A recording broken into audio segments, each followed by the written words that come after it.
Saat itu saya buat peraturan untuk semua staf, baik laki-laki perempuan, kalau sudah mendengarkan suara azan, saya minta tolong untuk semua pekerjaan ditinggalkan. Semua pekerjaan, apapun pekerjaannya, saya minta tolong ditinggalkan. Terus kita berangkat untuk sholat.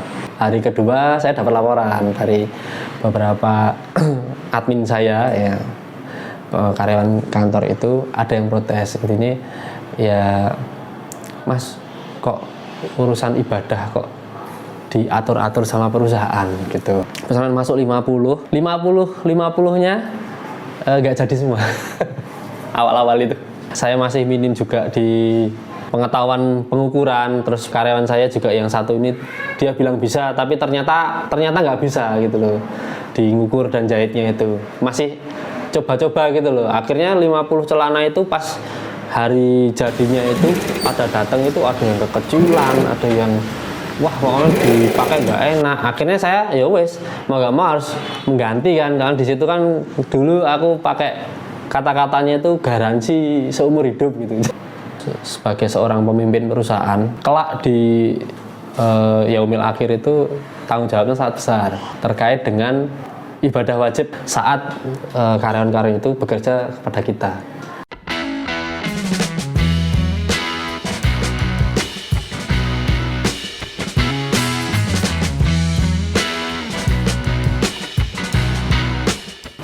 Bismillahirrahmanirrahim. Assalamualaikum warahmatullahi wabarakatuh. Nama saya Angga Afriyadi, brand saya The Denim Station.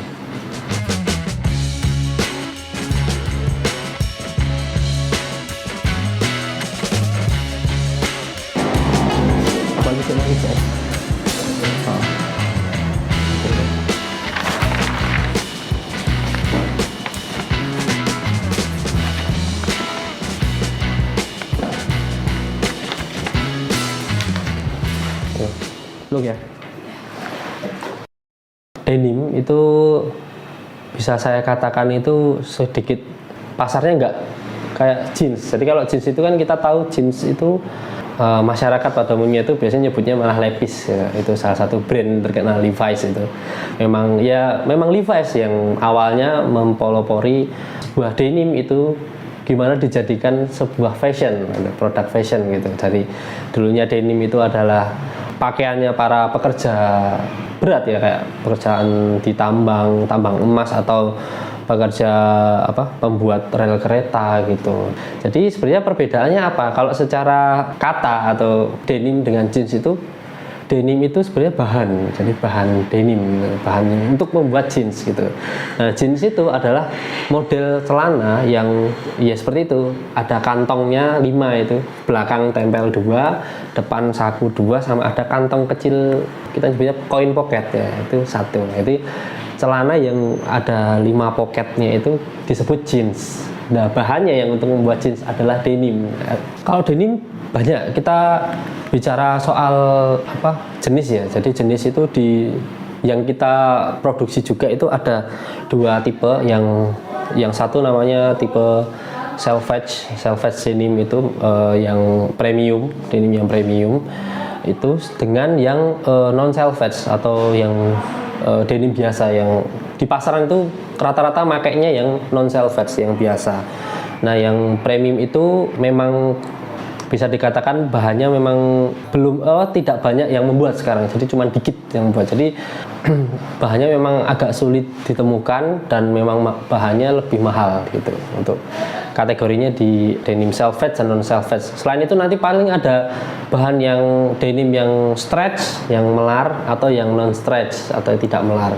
Kalau di umumnya seperti itu kalau untuk masalah tipe-tipe di denim itu sendiri. Yang selvage kita ada, bahkan itu menjadi produk unggulan dari Denim Station karena tidak semua brand itu mengeluarkan produk premium selvage gitu.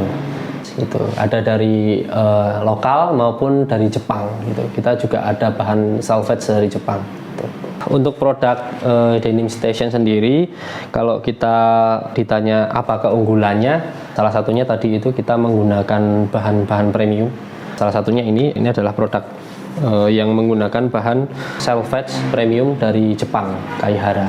Jadi kita lewat produk ini ingin memberikan kesempatan untuk para pecinta celana denim itu untuk merasakan bagaimana kualitas dari bahan Jepang yang sampai sekarang itu baru bisa dirasakan di brand-brand yang harganya lumayan tinggi. Jadi saya ambil contoh salah satu brand itu mengeluarkan produk ini itu dengan harga 2,9 juta. Itu dengan bahan Japanese Selvedge Kaihara itu 2,9. Tapi di Denim Station kita jual harganya cuma 700 ribuan. Jadi kenapa bisa gitu? Karena ya kita bahannya kita sama, cuman kan untuk brand kan pasti mempengaruhi juga. Nah, itu kita ini di sini memang kita fokusnya mau mencoba untuk menghadirkan gimana tuh rasanya pakai celana dengan bahan yang premium gitu. Nah, kalau mayoritas di Denim Station itu produknya menggunakan bahan yang kita sebut itu raw denim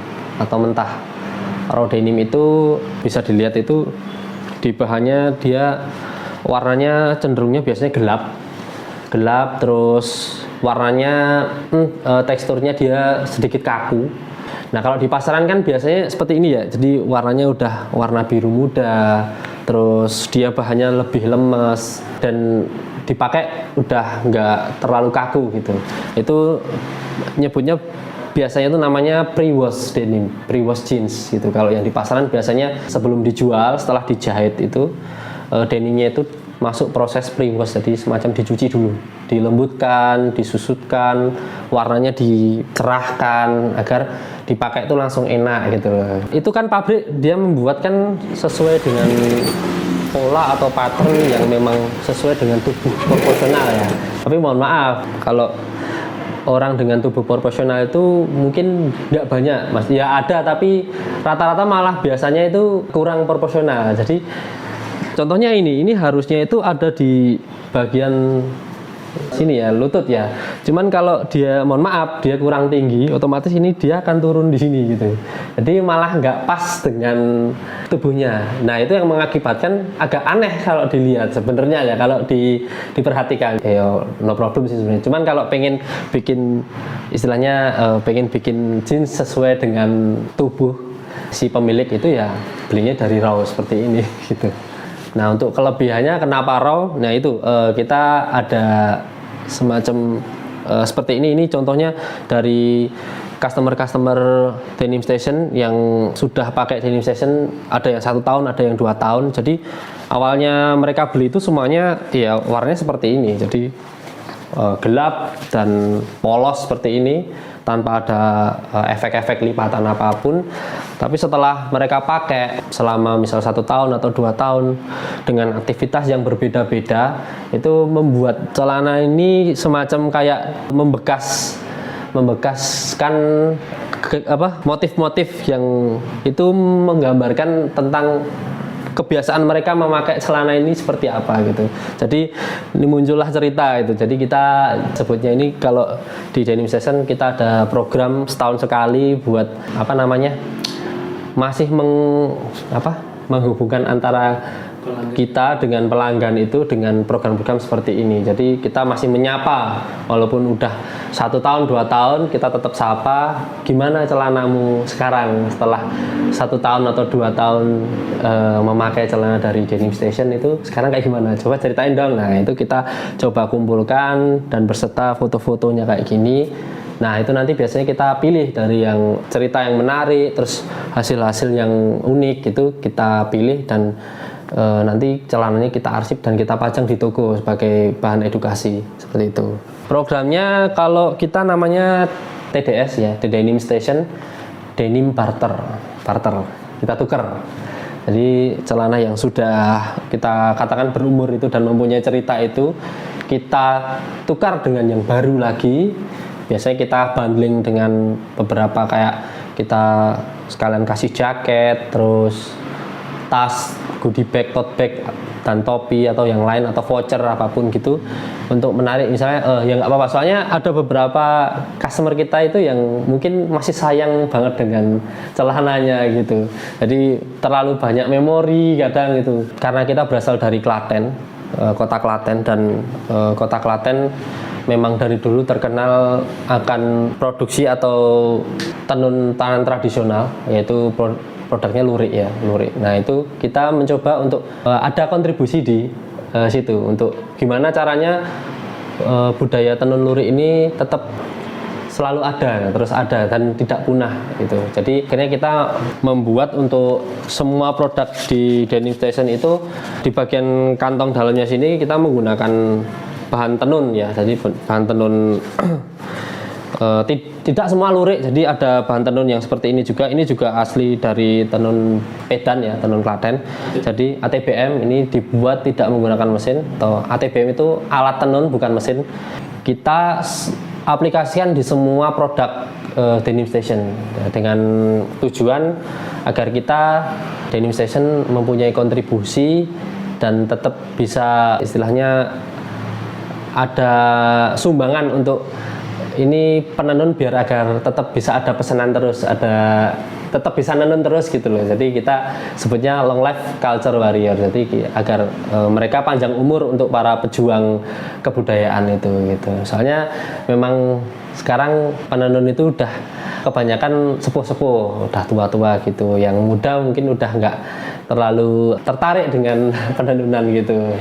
Kita akan memberikan fasilitas untuk yang beli di Denim Station khususnya itu bila mana nanti membeli itu ternyata kepanjangan, kita masih ada garansi kayak nanti dipotong panjangnya itu secara gratis. Terus nanti ketika sering pemakaian kancing copot, terus misal ada aksesoris yang copot atau rusak, itu tetap kita garansi gitu sampai kapanpun. Yang penting mereknya Denim Station itu seumur hidup. Kita memang ingin menimbulkan orang itu kalau cari pakaian atau khususnya di celana jeans atau denim, kalau bisa cari yang memang dia langsung produksinya gitu. Jadi kan kalau ada apa-apa itu nyaman, maksudnya aman gitu loh. Wah kancingku copot ya tinggal tak kembaliin aja, sana kan bisa langsung masang kan.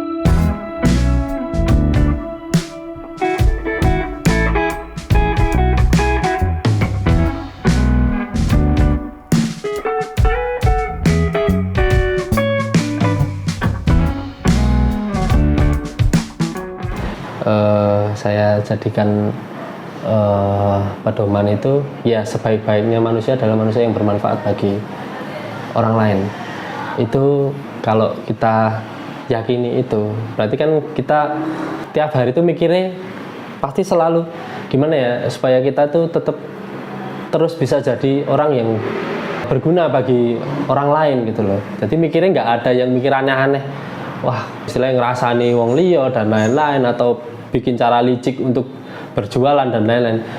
Kalau ya itu yang dipegang itu kan kita bisa bermanfaat bagi orang lain tuh ya wis nanti akan kita jalani enak, kita juga wah kayak dibantu oleh ya kita baik sama orang, otomatis orang akan baik dengan kita gitu. Jadi pasti ada jalan. Seperti itu sih kalau saya. Dalam hidup ini, di dunia ini kan kita sebisa mungkin harus cerdas dalam artian memikirkan sesuatu yang pasti. Yang pasti itu apa? Ya yang pasti kan kita di sini sebenarnya tidak selamanya dan hanya sementara. Yang pasti itu pasti kan kehidupan setelah kita meninggalkan dunia ini gitu. Kehidupan setelah kita meninggalkan dunia ini itu adalah hal yang pasti. Dan orang cerdas pasti mikirnya sesuatu yang pasti gitu. Bukan berarti kalau kita mikirkan kepastian setelah meninggalkan dunia itu terus kita jadi pesimis dengan dunia yang kita jalani ini, enggak. Tapi dengan kita memikirkan itu otomatis kan kita bisa introspeksi tiap hari itu. Hari ini saya sudah melakukan hal baik apa dengan orang lain. Hari ini amalan apa yang udah saya perbuat, jangan-jangan hari ini saya belum melakukan amalan apapun.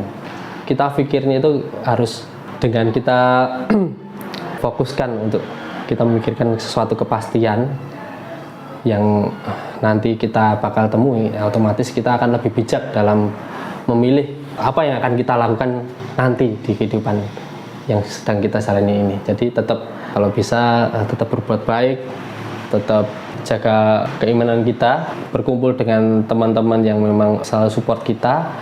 Jangan jadi orang yang pesimis. Tetap kita fokus menjalani hidup, ikhtiar semampunya, berusaha sekuatnya. Selain itu serahkan kepada Allah yang nanti menetapkan untuk takdir kita. Mungkin SMP itu saya udah kayak beda gitu. Saya punya pemikiran yang agak lain dari anak-anak yang sepantaran gitu. Sepantaran biasanya kan kalau SMP ya masih hobinya main terus. Tapi kalau saya lebih suka kayak jualan gitu. Jualan zaman dulu pernah saya itu SMP itu pernah bikin lotre gitu. Bikin kayak gitu terus. Ya itu masa kecil ya. Jadi gimana mikir uang segini bisa jadi kita dapat lebih itu 2 kali lipat itu berapa, gimana caranya kayak mikirnya gitu. Terus lulus sekolah itu kalau bisa saya ke Jepang gitu. Jadi pikiran saya udah pengen gimana dari Jepang itu terus saya dapat modal terus saya pengen bikin usaha. Kalau visi kan kita bicara tujuan yang gede ya, yang besar ya, yang panjang ya itu kalau visi. Memang di satu momen itu saya mendapat nasihat dari salah satu guru saya, itu beliau mengutarakan kepada saya itu bahwa sebagai seorang pemimpin perusahaan itu kelak di yaumil akhir itu tanggung jawabnya sangat besar terkait dengan ibadah wajib yang saat karyawan-karyawan itu bekerja kepada kita. Nah itu saya setelah mikir itu, wah iya ya, itu karyawan itu dari jam 8 sampai jam setengah 5 itu istilahnya waktunya saya minta untuk bekerja gitu. Nah itu mungkin sampai pulang dari pekerjaan gitu sampai rumah mungkin udah capek, terus akhirnya makan terus tidur. Akhirnya mungkin beliau itu tidak bisa mendapatkan menuntut ilmu agama gitu ya. Mungkin tidak dapat di situ karena saya jadi kepikiran jangan-jangan nanti gara-gara saya mengerjakan ini jadi karyawan-karyawan saya itu tidak mendapat haknya untuk menuntut ilmu agama gitu. Atau yang pasti kayak sholat di awal waktu, sholat tepat waktu secara berjamaah untuk laki-laki itu jangan-jangan karena bekerja di tempat saya pekerjaannya padat terus sibuk jadi mereka melalaikan untuk kewajibannya gitu. Nah itu saya sampai rumah terus mikir itu, itu pertanggungjawabannya kok ngeri ya gitu. Terus saya rundingan sama istri, alhamdulillah ya wes nggak apa-apa, besok coba insya Allah disampaikan di waktu meeting aja gitu. Akhirnya ya saya beranikan diri, saya sambil ngedek juga, maksudnya ya saya itu sebagai anak baru istilahnya umurnya belum seberapa kok mau ngasih nasihat ke yang udah sepuh-sepuh gitu loh ya. Tapi ya bismillah saya beranikan diri. Intinya saat itu saya buat peraturan untuk semua staf baik laki-laki perempuan kalau sudah mendengarkan suara azan itu saya minta tolong untuk semua pekerjaan ditinggalkan. Semua pekerjaan, apapun pekerjaannya saya minta tolong ditinggalkan. Terus kita berangkat untuk sholat. Untuk yang laki-laki saya haruskan untuk sholat di musola. Di dekat sini ada musola gitu. Nah, jadi semuanya saya minta untuk sholat di awal waktu gitu. Ya awal-awal alhamdulillah semua langsung merespon itu dengan baik. Maksudnya semua berangkat gitu loh. Terus hari kedua saya dapat laporan dari beberapa admin saya ya, karyawan kantor itu ada yang protes. Intinya ya Mas kok urusan ibadah kok diatur-atur sama perusahaan gitu. Nah nanti kalau aku sholatnya aku tadi kepikiran pekerjaan gimana no Mas, aku jadi kurang fokus sholatnya. Waduh ya gini ya, saya cuman ngasih tahu gini, saya kan bilang yo kalau kita coba dulu, kita bikin sholat itu bukan menjadi suatu hal yang membebankan. Dalam artian kan kalau misal kita posisikan sholat itu jadi wah nanti sholat sik tak gawean sik sholat engko, kan itu sesuatu ya, sholat itu sebagai kayak dibebankan tuh loh, beban banget sholat. Tapi kita coba untuk dahulukan itu, misal itu udah selesai kan kita mau pekerjaan yang lain kan, insya Allah udah pikirannya udah nggak ada yang tanggungan gitu loh, gitu. Dicoba dulu aja, ayo. Terus akhirnya jalan seminggu, laporan lagi, Mas, alhamdulillah Mas, sekarang saya sholat di awal itu saya ngerasain keuntungannya, keenakannya. Saya di rumah pun saya jadi kebiasaan sholat dulu Mas, jadi kayak wes sholat enak ini. Kalau dulu kayak udah capek, walah belum sholat gitu, sholat aja gitu. Tapi sekarang udah sholat, dengar azan sholat gitu, wes kayak dia merasakan jadi di pekerjaan yang lain itu jadi lebih enak gitu.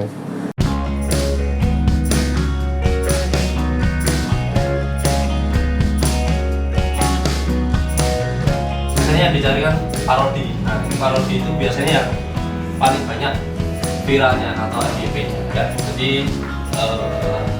ini terus yang terakhir paling aku banget. Soal kekhawatiran untuk tidak bisa membayar atau menggaji karyawan itu ya mungkin kalau secara manusiawi ada ya Mas ya, maksudnya kita khawatir wah ini kalau misal penjualan itu nanti naudzubillah benar-benar menurun drastis, terus kita gimana caranya mau membayar karyawan gitu. Tapi sejauh ini alhamdulillah ya dengan saya tetap sebisa mungkin itu berpikir positif dan gimana caranya ya pasti tetap ada jalan. Kalau kita itu ibaratnya niatkan kita menggaji karyawan itu bukan berarti harta kita itu kita berikan ke karyawan, bukan, tapi memang itu sudah menjadi haknya mereka semua. Kita biasanya saya minta tolong sama semua staf, semua karyawan untuk bersama-sama berdoa untuk dilancarkan, dimudahkan rezekinya, yaitu itu adalah rezeki mereka semua kan. Jadi otomatis yang dititipkan, dilewatkan hasilnya dari perusahaan ini gitu. Jadi ya tetap saya treatmentnya saya tetap ikhtiar gimana caranya, misal penjualan celana itu menurun ya saya coba cari bikin produk lain selain celana, misalnya tas atau jaket yang masih berbahan jeans. Setidaknya tidak ada kata tidak bisa menggaji karyawan gitu. Yang saya bawa sih dari Jepang, jadi oleh-oleh gitu. Seri itu kan artinya memilah antara barang yang dipakai dan barang yang tidak dipakai. Itu maksudnya di area pekerjaan, lingkungan pekerjaan itu di meja kerja itu yang sering dipakai mana, yang nggak dipakai mana itu dibereskan. Jadi sebisa mungkin ada di meja itu yang benar-benar dipakai aja, biar mejanya rapi gitu loh, seri seperti itu. Seitong itu kelanjutan dari seri, jadi yang sudah tidak dipakai itu dibuang, jangan dibiarkan di tempat itu, malah kadang bikin sampah, ganggu gitu loh.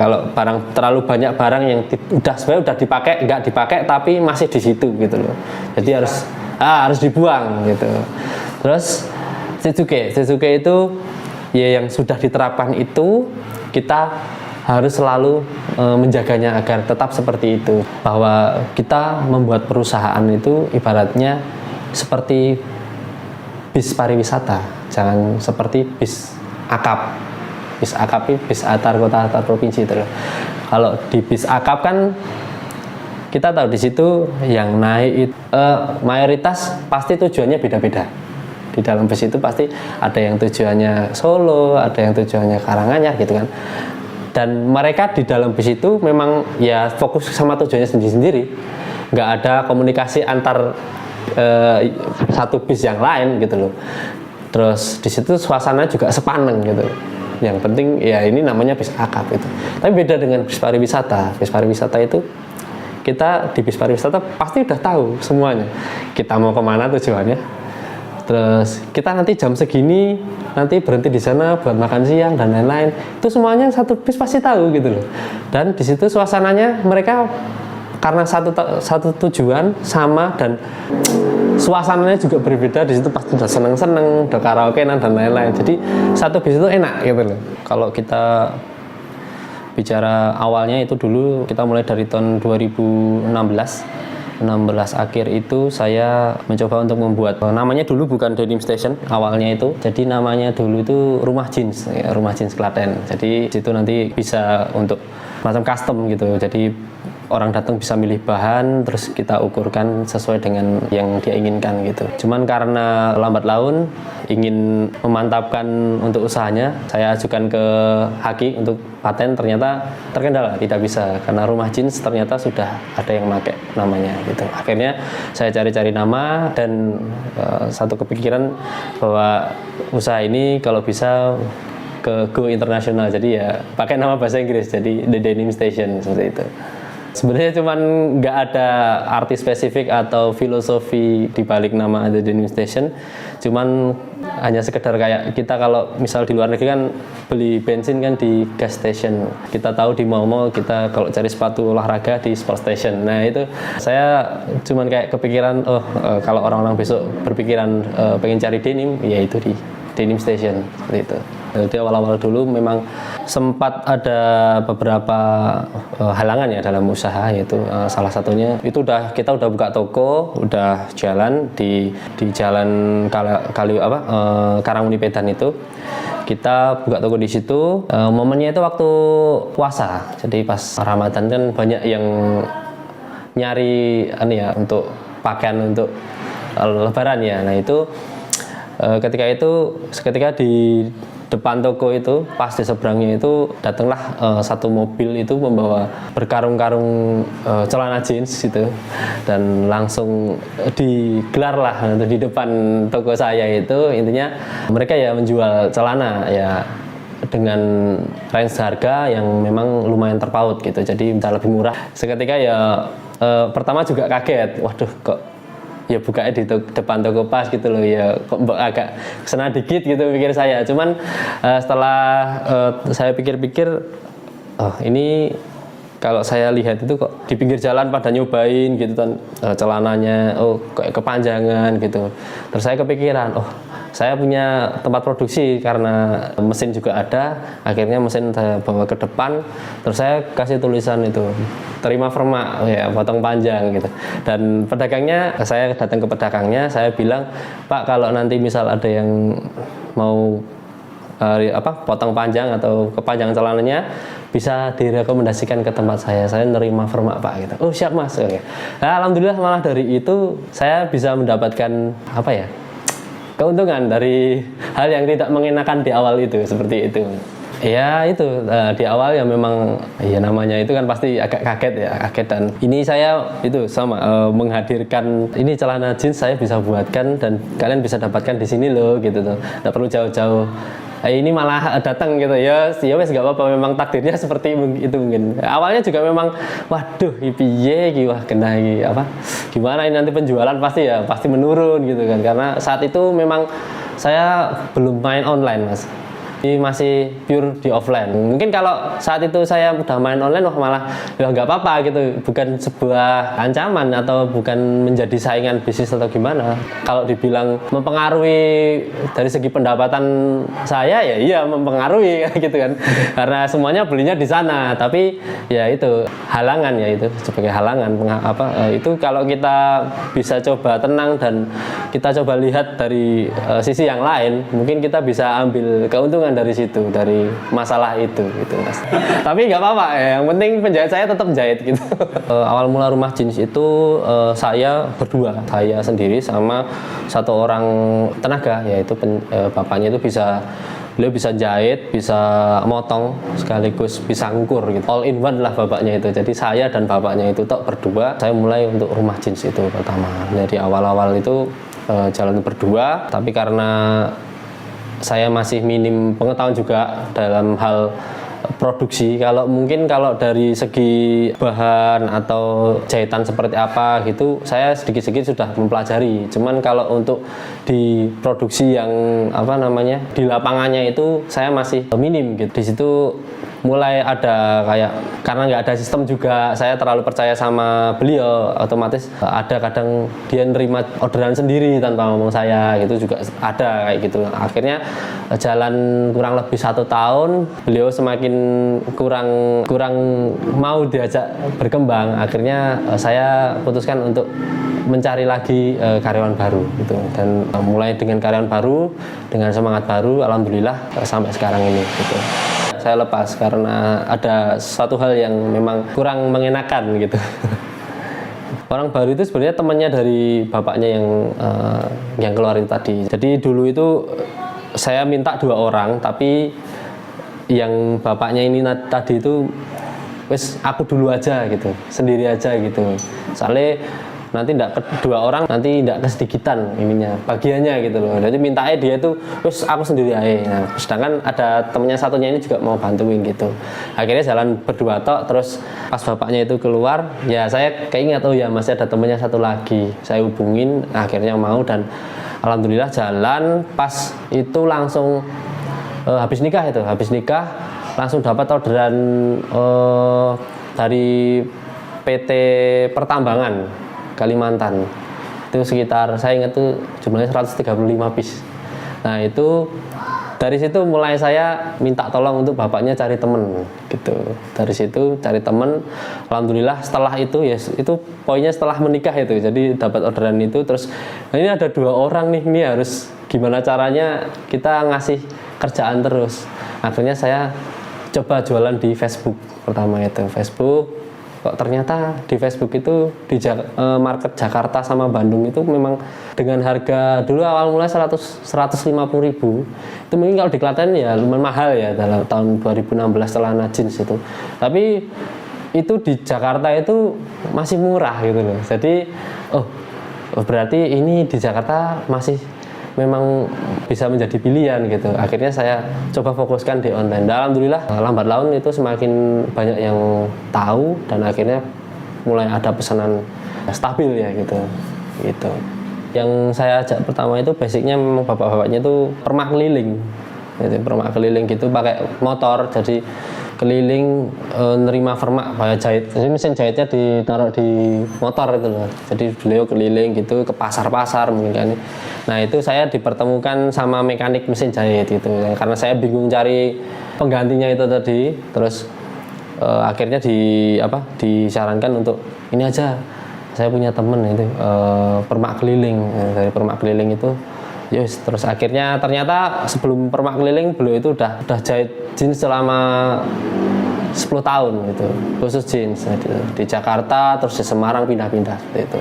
Kalau mulai suka jeans itu sejak STM saya, SMK. SMK itu udah mulai saya kalau celana jeans itu bikin sendiri. Jadi dulu ada tempat buat bikin celana itu di daerah Trucuk itu ada, di situ bisa milih bahan, bisa ukur sendiri. Itu saya lebih seneng kayak gitu. Jadi bisa model-modelnya bisa bikin sendiri gitu. Nah, dari situ udah mulai suka, terus ditambah ke Jepang itu ternyata alhamdulillah ditempatkan di daerah yang dekat dengan pusat pembuatan celana jeans terbaik di dunia itu ya, di Okayama itu. Jadi di situ malah tambah istilahnya wah ini malah dikasih yang kesukaan, jadi tambah ngulik, tambah istilahnya cari-cari tahu gitulah. Kalau modal awal dulu saya ingat nih, saya yang dari Jepang itu sebenarnya saya termasuk orangnya itu nggak bisa nabung dulu. Jadi dari Jepang itu cuma bawa uang pas-pasan, tak simpan itu ingat saya buat modal nikah sama beli motor satu, terus buka konter itu. Nah konter itu habis-habisan, akhirnya tinggal modal nikah nggak mungkin kalau saya ini, terus tinggal Vario, motor Vario itu. Akhirnya motor Vario saya jual laku sekitar berapa ya, kalau nggak salah sekitar 10 juta atau 9 juta gitu, saya lupa. Itu saya buat modal, jadi beli mesin jahit sama kain gitu. Ibaratnya saya kayak nekat lah, ibaratnya kan dari orang tua kok saya nekat itu, karena saya waktu itu tuh udah riset, terus menurut riset saya ini usahanya masih fresh, belum ada di Klaten. Karena kalau kaos, kita bicara kaos sablonan itu udah banyak banget. Terus saya kan sukanya ya fashion kan. Kalau nggak kaos berarti ya yang saya geluti kemarin celana jeans. Mau nggak mau ini harus jalan gitu. Walaupun mungkin saya belum bisa jahit atau gimana, seenggaknya kan saya tahu jahitan karena saya udah belajar. Tinggal cari orang yang mungkin bisa jahit, saya ajari gitu. Nah, orang tua ya agak ya istilahnya merestui tapi masih kayak ragu-ragu seperti itu ya, yang pasti mendukung, mendoakan, cuman ya momen hati-hati gitu. Weling itu pasti hati-hati, jangan sampai nanti kan saya orang baru di perduniaan penjahitan gitu kan, biasanya ada yang memanfaatkan orang-orang baru seperti itu, ternyata terbukti. Jadi modal awal itu tak buat beli mesin itu mesin pun saya awalan itu ditipu gitu. Jadi saya cari mesin yang, Pak saya carikan mesin yang spesifikasinya untuk celana jeans gitu kan beda seperti. Oh ya siap, ada ini harganya segini, harganya lebih mahal Mas daripada yang buat untuk jahit kaos atau kemeja atau daster gitu, yang jeans itu lebih mahal karena memang kan kekuatannya lebih ya. Nah itu saya beli, penjahitnya nyoba itu 1 minggu udah mesinnya udah nggak bisa buat kerja gitu, dan penjualnya saya calling udah kabur. Nggak bertanggung jawab gitu intinya ya. Akhirnya itu ya mungkin orang tua memang benar, kayak saya harus hati-hati, lebih hati-hati. Akhirnya alhamdulillah ketemu mekanik, gimana caranya ini mesinnya sebisa mungkin bisa dipakai dulu sambil saya ngumpulin modal buat beli mesin baru lagi gitu. Akhirnya alhamdulillah dikit-dikit, walaupun ya ngerjainnya agak lama, bapak menjahitnya jadi agak repot ngerjainnya, dibolak-balik, maksudnya menjahit sekali itu nggak jadi, jahit lagi gitu. Tapi ya alhamdulillah dikit-dikit dari keuntungannya terkumpul bisa buat beli mesin, beli lagi, akhirnya ya alhamdulillah sampai sekarang dari 3 mesin yang pertama kali saya beli itu masih ada, dan nggak saya jual mesin yang saya di awal itu, yang saya ditipu itu saya buat kenang-kenangan. Maksudnya kalau saya sekarang kayak misalnya nyerah atau susah ya gitu, saya lihat mesin itu wah lebih susah dulu. Alhamdulillah sekarang di posisi ini gitu loh. Jadi itu buat saya kenang-kenangan, nggak mau saya jual itu 3. Ya alhamdulillah sampai sekarang total ada sekitar 20-an mesin. Kalau mesin jeans memang banyak jenisnya ya Mas. Kalau jeans kita bicara membuat celana jeans dengan standar pabrik industri itu minimal memerlukan 12 jenis mesin berbeda-beda gitu. Jadi 12 mesin itu prosesnya untuk di celana jeans itu beda-beda gitu. Makanya jenengan kalau main ke tempat produksi kan mesinnya banyak tapi orangnya dikit. Itu bukan orangnya nggak masuk, memang orangnya dikit tapi mesinnya perlu banyak gitu loh. Gitu. Pertama kali banget itu alhamdulillah langsung laku Mas, karena alhamdulillah teman-teman itu antusias. Wah ini bikin usaha baru nih celana, wah bolehlah dicoba. Awal itu langsung masuk itu pesanan teman-teman itu total sekitar 50 celana atau 50 pesanan ada itu. Saya masih berdua itu sama yang penjahitnya yang mohon maaf yang nggak bener tadi gitu. Nah itu pesanan masuk 50-nya nggak jadi semua. Awal-awal itu. Jadi teman-teman saya pesen. Nah itu karena saya masih minim juga di pengetahuan pengukuran, terus karyawan saya juga yang satu ini dia bilang bisa, tapi ternyata nggak bisa gitu loh di ngukur dan jahitnya itu, masih coba-coba gitu loh. Akhirnya 50 celana itu pas hari jadinya itu pada datang itu ada yang kekecilan, ada yang wah pokoknya dipakai nggak enak. Akhirnya saya ya wes mau nggak mau harus mengganti kan, karena di situ kan dulu aku pakai kata-katanya itu garansi seumur hidup gitu. Jadi kan karena saya punya mesinnya, jadi kalau misal kurang kecil kan bisa dikecilkan, kita tanggung lah gitu, kita garansi. 50 itu saya tukar, dan penukarannya itu pun nggak semuanya benar gitu. Masih ada yang intinya sampai sekarang mungkin ya kalau misal masih punya ini sama saya bisa ke saya aja, nanti saya buatkan yang baru sekarang. Gitu. Setelah itu kan saya baru tahu itu yang bapaknya yang pertama kali itu memang ternyata kurang beres gitu loh, yang akhirnya ya saya coba buat ini dulu, maksudnya jenengan gimana Pak mau memperbaiki, jenengan mau mempelajari atau gimana dulu enggak gitu. Ternyata dia masih keras kepala dan saya itu sebenarnya bisa, dan ya akhirnya nggak terima kalau itu bukan salah dia gitu loh. Dia ngomong itu dia udah bener gitu. Mungkin customernya aja yang wah kok malah nyalahin customer saya gitu kan. Akhirnya tidak sependapat dan akhirnya oh mohon maaf Pak ya kita mungkin nggak bisa bareng lagi. Akhirnya saya cari penjahit baru lagi. Dengan penjahit baru ini alhamdulillah udah bisa jalan lancar gitu dikit-dikit. Melangkah itu ke depan, tidak ada melangkah yang ke belakang. Jadi kita jadi manusia harus selalu berpikir ke depan, jangan pikirkan yang di belakang. Tetap optimis, fokus pada tujuan, insya Allah ada jalan. Saya Angga Afriyadi dari Dynamisation. Assalamualaikum warahmatullahi wabarakatuh.